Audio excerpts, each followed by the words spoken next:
ನಮಸ್ಕಾರ ಎಲ್ಲರಿಗೂ, welcome to B N row. This is Charan. ನೋಡಿ, ಮಂಡೇ ಏನು ಮಾಡಬೇಕು ಅನ್ನೋದು ತುಂಬ ಸಿಂಪಲ್ ಇರುತ್ತೆ. ಲೆವೆಲ್ಸ್ ನೋಡ್ಕೊಳ್ಳಿ. ಫಸ್ಟ್ ಲೆವೆಲ್ಸ್ ಕಾಪಿ ಮಾಡ್ಕೊಳ್ಳಿ. ಇದು ಬ್ಯಾಂಕ್ ನಿಫ್ಟಿ ಲೆವೆಲ್ಸ್, ಇದು ನಿಫ್ಟಿ ಲೆವೆಲ್ಸ್. ಓಕೆ, ಅದು ಬ್ಯಾಂಕ್ ನಿಫ್ಟಿ ಲೆವೆಲ್ಸ್, ಇದು ನಿಫ್ಟಿ ಲೆವೆಲ್ಸ್.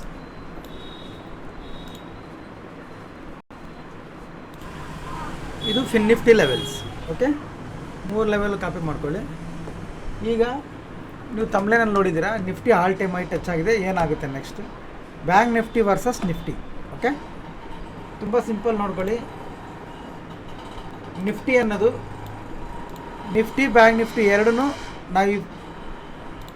ನಾವು ಈ ಫಾಲ್ ಆದಾಗಿಂದ ಹೇಳ್ತಾ ಇದ್ದೀವಿ, ಈ ಹೈ ಹೋಗುತ್ತೆ, ಹೈ ರೀಚ್ ಆಗುತ್ತೆ ಅಂತ.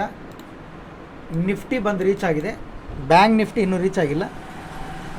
ಓಕೆ, ಈಗ ಟಾರ್ಗೆಟ್ ಅನ್ನೋದು ಆಲ್ ಟೈಮ್ ಹೈ ರೆಸಿಸ್ಟೆನ್ಸ್ ಏನಿದೆ, ತುಂಬ ಸಿಂಪಲ್ ಇರುತ್ತೆ. ಏನು ದೊಡ್ಡ ಅದರ ಕಷ್ಟಪಡೋ ಅವಶ್ಯಕತೆ ಏನಿರಲ್ಲ. ಆಲ್ ಟೈಮ್ ಹೈ ಏನಿದೆ, ಇದು ನಿಫ್ಟಿ ಬಂದು ರೀಚ್ ಆಗಿದೆ, ಬ್ಯಾಂಕ್ ನಿಫ್ಟಿ ರೀಚ್ ಆಗಿಲ್ಲ. ಓಕೆ, ಬ್ಯಾಂಕ್ ನಿಫ್ಟಿ ರೀಚ್ ಆಗಿಲ್ಲ, ಫಸ್ಟ್ ಪಾಯಿಂಟ್. ಸೆಕೆಂಡ್ ಪಾಯಿಂಟ್, ನಾಳೆ ನಿಫ್ಟಿ ರೆಸಿಸ್ಟೆನ್ಸ್ ಅನ್ನೋದು ಬ್ರೇಕ್ ಮಾಡಿದ್ರೆ ಈ ಕಡೆ ಮೇಲೆ ಚಾರ್ಟ್ ಇಲ್ಲ, ಎಂಟಿ ಸ್ಪೇಸ್. ಕ್ಲಿಯರ್? ಎಂಟಿ ಸ್ಪೇಸ್. ಈ ಎಂಟಿ ಸ್ಪೇಸ್ ಒಳಗಡೆ ಹೋಗುತ್ತೆ ಅಂದರೆ ನಾವು ಬ್ಲೈಂಡಾಗಿ ಟ್ರೇಡ್ ಮಾಡಬೇಕು. ಲೆವೆಲ್ಸ್ ಏನಿಲ್ಲ, ಕ್ಯಾಂಡಲ್ಸ್ ಏನಿಲ್ಲ, ಚಾರ್ಟ್ ಇಲ್ಲ, ಬ್ಲೈಂಡಾಗಿ ಟ್ರೇಡ್ ಮಾಡಬೇಕು. ಸ್ಟ್ರಾಂಗಾಗಿ TSL ಮಾಡ್ತಾ ಹೋಗಬೇಕು. ಅದು ಹೋಗುತ್ತೋ ಇಲ್ಲೋ ಅಂತ ಭಯವಾಗಿ ಟ್ರೇಡ್ ಮಾಡಬೇಕು. ಅದರಿಂದ ನಿಫ್ಟಿನ ನಾನು ಅವಾಯ್ಡ್ ಮಾಡ್ತೀನಿ. ನಾಳೆ ನನ್ನ ವ್ಯೂ ಏನಂದರೆ, Monday Nifty all time high touch ಆಗಿರೋದ್ರಿಂದ ಇದು ಸೈಡ್ ವೇಸ್ ಬರಬೇಕು. Sideways to down trend ಇರಬೇಕು ಅಂತ. ಈ ಥರ sideways to down trend ಇರಬೇಕು.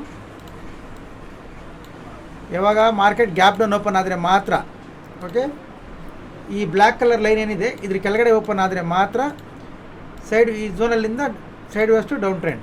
ಓಕೆ, ಈ ಝೋನ್ ಕೂಡ ಇಂಪಾರ್ಟೆಂಟ್, ನೋಡ್ಕೊಳ್ಳಿ ಇದನ್ನು. ಈ ಝೋನ್ ಕೆಳಗಡೆ ಬಂದರೆ ಮಾತ್ರ ಸೆಲ್ಲಿಂಗ್, ತುಂಬ ಶಾರ್ಪ್ ಸೆಲ್ಲಿಂಗ್ ಅನ್ನೋದಾಗುತ್ತೆ. ಅದ್ರ ಒಳಗಡೆ ಇದೆ ಅಂದರೆ ಈ ಥರ sideways to down trend ಇರುತ್ತೆ. ಓಕೆ, ಈ ಝೋನ್ ಕೆಳಗಡೆ ಬಂದು ಒಂದು 50 ಮಿನಿಟ್ಸ್ ಕ್ಯಾಂಡಲ್ ಕ್ಲೋಸ್ ಮಾಡಿದ್ರೆ ರಿಟ್ರೇಸ್ ಮಾಡಿ ಶಾರ್ಪ್ ಫಾಲ್ ಆಗೋ ಚಾನ್ಸಸ್ ಇದೆ ನಿಫ್ಟಿ. ಓಕೆ, ಇದ್ರ ಮೇಲೆ ನೀವು ಬೈ ಮಾಡಬೇಕು ಅಂದರೆ ಹೇಳಿದೆ ಅಲ್ಲ, ಎಂಟಿ ಚಾರ್ಟ್, ಎಂಟಿ ಸ್ಪೇಸ್. ಯಾವ ಕ್ಯಾಂಡಲು ನಿಮಗೆ ಈ ಬ್ಯಾಕ್ ಅನಾಲಿಸಿಸ್ ಮಾಡ್ಕೊಳ್ಳೋಕ್ಕೆ ಕ್ಯಾಂಡಲ್ಸೇ ಇಲ್ಲ. ಸ್ಟ್ರಾಂಗ್ TSL ಮಾಡಬೇಕು. ಅದು ಕೂಡ ಹೈಯರ್ ಟೈಮ್ ಫ್ರೇಮಲ್ಲಿ ಕನ್ಫರ್ಮೇಷನ್ ತಗೊಂಡು, ಅಂದರೆ 50 minutes above time frame use ಮಾಡಿನೇ ಬೈ ಮಾಡಬೇಕು ಇದ್ರ ಮೇಲೆ. ಓಕೆ, ಇದು ನಿಫ್ಟಿ. ಇದನ್ನೇ ಬ್ಯಾಂಕ್ ನಿಫ್ಟಿ ತಗೊಂಡ್ರೆ, ನಿಫ್ಟಿ ಅನ್ನೋದು ಆಲ್ ಟೈಮ್ ಹೈ ರೀಚ್ ಆಗೋಗಿದೆ, ಬ್ಯಾಂಕ್ ನಿಫ್ಟಿ ರೀಚ್ ಆಗಿಲ್ಲ. ನೋಡ್ತಾ ಇದ್ದೀರಾ, ಬ್ಯಾಂಕ್ ನಿಫ್ಟಿ ರೀಚ್ ಆಗಿಲ್ಲ. ಇದರಲ್ಲಿ ನಿಮಗೆ ಬೈ ಮಾಡೋಕ್ಕೆ ಜಾಗ ಇದೆ, ಸ್ಪೇಸ್ ಇದೆ. ಇಲ್ಲಿ 50,000 ಅನ್ನೋದು 50,050 ಅನ್ನೋದೊಂದು ರೆಸಿಸ್ಟೆನ್ಸ್ ಇದೆ. ಅದನ್ನು ಬ್ರೇಕ್ ಮಾಡೋಕ್ಕೆ ಇಲ್ಲಿ ಫೈಟ್ ಆಗ್ತಿದೆ ಮಾರ್ಕೆಟ್. ಓಕೆ, ಈಗ ಮಂಡೇ ಏನು ಮಾಡಬೇಕು? ತುಂಬ ಸಿಂಪಲ್ ಇರುತ್ತೆ, ನೋಡ್ಕೊಳ್ಳಿ. ಫ್ಲ್ಯಾಟ್ ಓಪನ್ ಆದರೂ, ಗ್ಯಾಪ್ ಅಪ್ ಓಪನ್ ಆದರೂ ಇದ್ರ ಒಳಗಡೆ ಟ್ರೇಡ್, ನೋ ಟ್ರೇಡ್ ಝೋನ್ ಇದು. ಇದರಲ್ಲಿ ಟ್ರೇಡ್ ಮಾಡಬಾರ್ದು. ಇದ್ರ ಮೇಲೆ ಒಂದು 50 ಮಿನಿಟ್ಸ್ ಕ್ಯಾಂಡಲ್ ಕ್ಲೋಸ್ ಆಗಬೇಕು. ರೀಟ್ರೇಸ್ ಮಾಡಿ ಅದು ಹೈ ಕ್ರಾಸ್ ಆಗುವಾಗ ಬೈ ಮಾಡಿ, ನಿಮ್ಮ ಅನಾಲಿಸಿಸ್ ನೋಡಿಕೊಂಡು, ನಿಮ್ಮ ರಿಸ್ಕ್ ವಾಲ್ಯುಯೇಷನ್ ನೋಡಿಕೊಂಡು ಬೈ ಪ್ಲ್ಯಾನ್ ಮಾಡ್ಕೋಬೋದು. ಪ್ರೀಮಿಯಮಲ್ಲಿ ಎವರಿ 40 ಪಾಯಿಂಟ್ಸ್ TSL ಮಾಡಬೇಕು. ಓಕೆ, 40 ಪಾಯಿಂಟ್ TSL ಮಾಡಬೇಕು. ತುಂಬ ಈಸಿಯಾಗಿ ಬರುತ್ತೆ. ಇದ್ರ ಮೇಲೆ 50 ಮಿನಿಟ್ಸ್ ಕ್ಯಾಂಡಲ್ ಕ್ಲೋಸ್ ಆದಮೇಲೆ ಅದು ಹೈ ಕ್ರಾಸ್ ಆಗುವಾಗ ನೀವು ಬೈ ಮಾಡಿದ್ರೆ ತುಂಬ ಈಸಿಯಾಗಿ 40 ಪಾಯಿಂಟ್ಸ್ ತುಂಬ ಈಸಿಯಾಗಿ ಬರ್ತವೆ. ಮಾಡ್ಕೊಳ್ಳಿ. ಈಗ ನೆನ್ನೆ ಹೇಳಿದ್ವಲ್ಲ, 5 ಮಿನಿಟ್ಸ್ ಕ್ಯಾಂಡಲ್ ಕ್ರಾಸ್ ಆದರೆ ಬೈ ಮಾಡಿ ಅಂತ, ಆ ಥರ ವರ್ಕ್ ಆಗುತ್ತೆ. ನಿಮ್ಮ ಅನಾಲಿಸಿಸ್ ನೋಡ್ಕೊಂಡು ಮಾಡ್ಕೊಳ್ಳಿ. ಇನ್ ಕೇಸ್ ಫೇಲ್ ಆದರೆ ಕೂಡ ನಿಮ್ಮ ರಿಸ್ಕ್ ವಾಲ್ಯುಯೇಷನ್ ನಿಮ್ಗೆ ಇರಬೇಕು. ಓಕೆ, ಇದು ಬೈ ಮಾಡೋದು. ಸೆಲ್ ಮಾಡಬೇಕು ಅಂದರೆ ಸೇಮ್ ಅದೇ ರಿವರ್ಸ್, ತುಂಬ ಸಿಂಪಲ್. ಈ ಫ್ಲ್ಯಾಗ್ ಕೆಳಗಡೆ ರೆಡ್ ಕಲರಲ್ಲಿ ಬರೋಣ. ಈ ಫ್ಲ್ಯಾಗ್ ಕೆಳಗಡೆ ಒಂದು ನಿಮಿಷ, ಇದ್ರ ಕೆಳಗಡೆ ಒಂದು 15 ಮಿನಿಟ್ಸ್ ಕ್ಯಾಂಡಲ್ ಕ್ಲೋಸ್ ಆಗಬೇಕು. ರೀಟ್ರೇಸ್ ಮಾಡಿ ಲೋ ಕ್ರಾಸ್ ಆಗುವಾಗ ಇಲ್ಲಿ PE ತಗೊಳ್ಳಿ. ITM ತಗೋಬೇಕು. ನೆನ್ನೆನೂ ನಾನು ITM ಹೇಳಿದ್ದೀನಿ, ಇವಾಗ ITM ಹೇಳ್ತಾ ಇದ್ದೀನಿ. ITM ತಗೋಬೇಕು. CE ತಗೊಂಡ್ರೆ ITM, PE ತಗೊಂಡ್ರೆ ITM ತಗೊಳ್ಳಿ. 40 ಪಾಯಿಂಟ್ಸ್ಗೆ TSL ಮಾಡ್ತಾ ಹೋಗಿ. ಓಕೆ, ತುಂಬ ಸಿಂಪಲ್. ಇದ್ರ ಮೇಲೆ 50 ಮಿನಿಟ್ಸ್ ಕ್ಯಾಂಡಲ್ ಕ್ಲೋಸ್ ಆದರೆ CE ತಗೊಳ್ತೀವಿ, 40 ಪಾಯಿಂಟ್ಸ್ TSL ಮಾಡ್ತೀವಿ. ಇದ್ರ ಕೆಳಗಡೆ 50 ಮಿನಿಟ್ಸ್ ಕ್ಯಾಂಡಲ್ ಕ್ಲೋಸ್ ಆದರೆ PE ತಗೊಳ್ತೀವಿ, 40 ಪಾಯಿಂಟ್ TSL ಮಾಡ್ತಾ ಬರ್ತೀವಿ. ಇದು ಇಲ್ಲಿಗೆ ಹೋಗಿ ಈ ಝೋನಿಂದ ಫಾಲ್ ಆಗಬೇಕು. ಇಲ್ಲಿಗೆ ಬಂದರೆ ಇಲ್ಲಿಂದ ಕಂಪ್ಲೀಟ್ ಅಗ್ರೆಸಿವ್ ಆಗಿ ಬೈ ಮಾಡ್ಬೋದು. ಓಕೆ, ತುಂಬ ಸಿಂಪಲ್ ಇದು, ನೋಡ್ಕೊಳ್ಳಿ. ಇದು ಅನಾಲಿಸಿಸ್ ಲೆವೆಲ್ಸ್ ಇದು ಬ್ಯಾಂಕ್ ನಿಫ್ಟಿ, ಇದು fin Nifty same analysis. Bank ನಿಫ್ಟಿಗೆ ಏನು ಮಾಡಿದಿರ ಸೇಮ್ ಅನಾಲಿಸಿಸ್ ಫಿನ್ ನಿಫ್ಟಿದು. ಈ ಫ್ಲ್ಯಾಗ್ ಐ ಲೋ ಬ್ರೇಕ್ ಆದರೆ ಐ ಟಿ ಎಮ್ ತೊಗೊಳ್ತೀರಿ. ಈ ಕಡೆಯಿಂದ ಅಪ್ಸೈಡ್ ಹೋಗ್ಬೇಕಾದ್ರೆ ಸ್ಪೇಸ್ ಕಡಿಮೆ ಇರೋದ್ರಿಂದ ಐ ಟಿ ಎಮ್ ಬೈ ಮಾಡ್ತೀವಿ. ಯಾಕೆಂದರೆ ಐ ಟಿ ಎಮ್ಮಲ್ಲಿ ನಿಮಗೆ ಬೇಗ ಪ್ರಾಫಿಟ್ ಜನ್ರೇಟ್ ಆಗುತ್ತೆ. ಇದು ಐ ಟಿ ಎಮ್ ಬೈ ಮಾಡ್ತೀವಿ. ಕೆಳಗಡೆ ಬಂದರೂ ಐ ಟಿ ಎಮ್ ಮಾಡ್ತೀವಿ. ಇಲ್ಲಿಗೆ ಬಂದಮೇಲೆ ನಾರ್ಮಲ್ ಕ್ವಾಂಟಿಟಿ ಬೈಯಿಂಗ್ ಮಾಡ್ಬೋದು, ಇಲ್ಲ ಇಲ್ಲಿ ಹೋದ್ಮೇಲೆ ನಾರ್ಮಲ್ ಕ್ವಾಂಟಿಟಿ ಸೆಲ್ಲಿಂಗ್ ಮಾಡ್ಬೋದು ನಿಮ್ಮ ಎ ಟಿ ಎಮ್ ಯೂಸ್ ಮಾಡ್ಕೊಂಡು. ಓಕೆ, ತುಂಬ ಸಿಂಪಲ್. ಈ ಹೋಗುವಾಗ ಮಾತ್ರ ಐ ಟಿ ಎಮ್ನ ಬೈ ಮಾಡ್ತೀವಿ.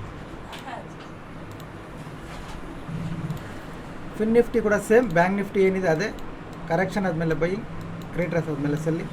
ಈ ರೀಟ್ರೆಸ್ಮೆಂಟ್ಗೆ ಕರೆಕ್ಷನ್ಗೆ ಮಾತ್ರ ಐ ಟಿ ಎಮ್ ಬೈ ಮಾಡ್ತೀವಿ. ಅದಾದಮೇಲೆ ಸಪೋರ್ಟ್ ರೆಸಿಸ್ಟೆನ್ಸ್ ಹತ್ರ ನಾರ್ಮಲ್ ಕ್ವಾಂಟಿಟಿಯಲ್ಲಿ ಸೆಲ್ಲಿಂಗ್ ಪ್ಲಾನ್ ಮಾಡ್ತೀವಿ. ಇದು ನಮ್ಮ ವ್ಯೂ ಮಾತ್ರ ಎಜುಕೇಷ್ನಲ್ ಪರ್ಪಸ್ ಓನ್ಲಿ. ನಿಮ್ಮ ರಿಸ್ಕ್ ರಿವಾರ್ಡ್ ರೇಷಿಯೋ ನಿಮ್ಮ ಅನಾಲಿಸಿಸ್ ಫಾಲೋ ಮಾಡಿ. ಹೊಸಬ್ರು ಯಾರಾದರೂ ನೋಡ್ತಾ ಇದ್ದರೆ ಟೆಲಿಗ್ರಾಮ್ ಪ್ರೊಫೈಲ್ ಮೇಲೆ ಟ್ಯಾಪ್ ಮಾಡಿ, ಟೆಲಿಗ್ರಾಮ್ ಗ್ರೂಪ್ ಲಿಂಕ್ ಬರುತ್ತೆ, ಜಾಯ್ನ್ ಆಗಿ. Educational purpose only. ಪ್ಲಸ್ ಇನ್ನೊಂದು ಏನಂದರೆ, ಸ್ಟೂಡೆಂಟ್ಸ್ ಯಾರಿದ್ದೀರಾ, ಸ್ಟೂಡೆಂಟ್ಸ್ ಯಾರು ಇವಾಗ ಓದ್ತಾ ಇದ್ದೀರಾ, ನೀವ್ಯಾರು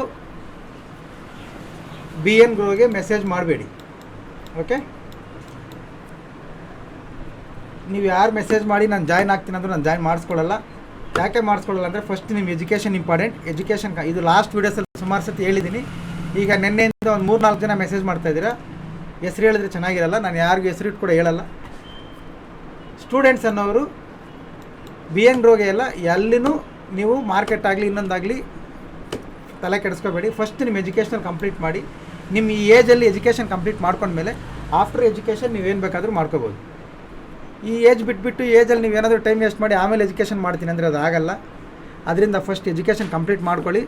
ಮಾರ್ಕೆಟ್ ಇರುತ್ತೆ, ನೀವು ಬೇರೆ ಏನು ಮಾಡಬೇಕಂದ್ರೆ ಎಲ್ಲ ಇರುತ್ತೆ. ಫಸ್ಟ್ ಎಜುಕೇಷನ್ ಅನ್ನೋದು ಇಂಪಾರ್ಟೆಂಟ್. ಅದನ್ನು ಮಾಡಿಕೊಂಡು ಆಮೇಲೆ ನಿಮ್ಮ ಎಜುಕೇಷನ್ ಕಂಪ್ಲೀಟ್ ಆದಮೇಲೆ ನಿಮ್ಮ ಡಿಸಿಷನ್ ಏನಾದರೂ ಮಾಡ್ಕೊಳ್ಳಿ. ಓಕೆ, ನಾನು ಡೈರೆಕ್ಟಾಗಿ ಹೇಳ್ತೀನಿ, ಎಜುಕೇಷನ್ ಯಾರು ಮಾಡ್ತಾಯಿದ್ರೆ ನೀವು ಯಾರು ಫೋನ್ ಮಾಡಿದ್ರು ಏನು ಮಾಡಿದ್ರು ನಾನು ಬ್ಲಾಕೇ ಮಾಡ್ತೀನಿ, ಬಿಟ್ಟರೆ ನಾನು ನಿಮಗೆ ರೆಸ್ಪಾಂಡ್ ಮಾಡಲ್ಲ. ನೀವು ಬಂದ್ರೂ ನಾನು ಜಾಯಿನ್ ಮಾಡಿಸ್ಕೊಳ್ಳಲ್ಲ. ಓಕೆ, ಇದು ಫಸ್ಟ್ ಒನ್. ಸೆಕೆಂಡ್ ಒನ್, ನೆನ್ನೆ ಯಾರೋ ಒಬ್ಬರು ಚೈಲ್ಡ್ ಆರ್ಟಿಸ್ಟ್ ಒಬ್ಬರು ಮೆಸೇಜ್ ಮಾಡಿದರು, ಡಿಸೆಂಬರ್ 1ನೇ ತಾರೀಕು ನೀವು ತಪ್ಪು ಹೇಳಿದ್ವಿ, ಮಾರ್ಕೆಟ್ ಹೋಗೇ ಇಲ್ಲ ಅಂತ. ನಿಮಗೆ ಟ್ರೇಡಿಂಗ್ ವ್ಯೂ ನೋಡೋಕ್ಕೆ ಬಂದಿಲ್ಲ ಅಂದರೆ ಫಸ್ಟ್ ಅದು ಕಲ್ತ್ಕೊಳ್ಳಿ ಸರ್. ಓಕೆ, ಇಲ್ಲ ಕಲ್ತ್ಕೊಳ್ಳೋಕೆ ಬಂದಿಲ್ಲ ಅಂದರೆ ನಿಮ್ಮ ಐ ಡಿ ತೊಗೊಂಡು ಮಾಡ್ಕೊಡ್ತೀನಿ ಅಂತ ಹೋದ್ರಲ್ಲ ಮೇಡಮ್, ನಿಮ್ಮ ಮೇಡಮ್ ಹತ್ರ ಹೋಗಿ ಕಲ್ತ್ಕೊಳ್ಳಿ. ಓಕೆ, ಎಲ್ಲರಿಗೂ ಕಾಣ್ತಾ ಇದೆ ಇಲ್ಲಿ, ಇದು ನೋಡ್ಕೋಬೋದು ನೀವು. ಇಲ್ಲಿ ಡೇಟು ಬಂದಿರುತ್ತೆ, ಇದ್ರ ಕೆಳಗಡೆ ಡಿಸೆಂಬರ್ 1ನೇ ತಾರೀಕು ಡೇಟ್ ಬಂದಿರುತ್ತೆ. ಕಂಪ್ಲೀಟ್ ಸೈಡ್ ವೇಸ್, ಮೊನ್ನೆ ಹೆಂಗಿತ್ತು ಹಂಗೆ ಸೈಡ್ ವೇಸ್. ಅದಾದಮೇಲೆ ನಿನ್ನೆ ಮಾರ್ಕೆಟ್ ಸೇಮ್ ನೀವು ನೋಡ್ಕೊಳ್ಳಿ, ಇಲ್ಲಿ ಸೇಮ್ ನಡೆದಿದೆ. ಇದನ್ನೇ ನಾನು ನಿಮಗೆ ಹೇಳಿದ್ದು ಕೂಡ ಮೊನ್ನೆ ವೀಡಿಯೋದಲ್ಲಿ. ಒಂದು ದಿವಸ ಇದನ್ನು ಚೆಕ್ ಮಾಡಿ, ಒಂದು ದಿವಸ ಮುಂಚೆನೇ ಗೊತ್ತಾಗ್ಬಿಡುತ್ತೆ ನಾಳೆ ಮಾರ್ಕೆಟ್ ಏನಾಗುತ್ತೆ ಅನ್ನೋದು ಹೇಳಿದ್ದೆ. ಇದನ್ನು ನೋಡ್ಕೊಳ್ಳಿ. ಇದು ಡಿಸೆಂಬರ್ 1, ಇಲ್ಲಿ ಮೋಜಿಟ್ ರೇಟ್ ಕೆಳಗಡೆ ರೇಟ್ ಬರ್ತಾ ಇದೆಯಲ್ಲ, ಶುಕ್ರವಾರ ಡಿಸೆಂಬರ್ 1, ಇದು ಡಿಸೆಂಬರ್ 4. ಓಕೆ, ಇವಾಗ ನೀವು ನೆನ್ನೆ ಮಾರ್ಕೆಟಿಗೆ ಬಂದರೆ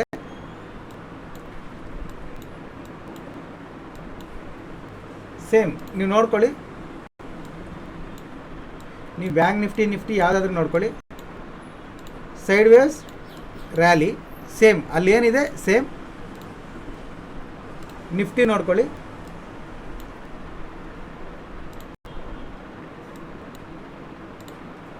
ಸೈಡ್ ವೇಸ್ ರ್ಯಾಲಿ.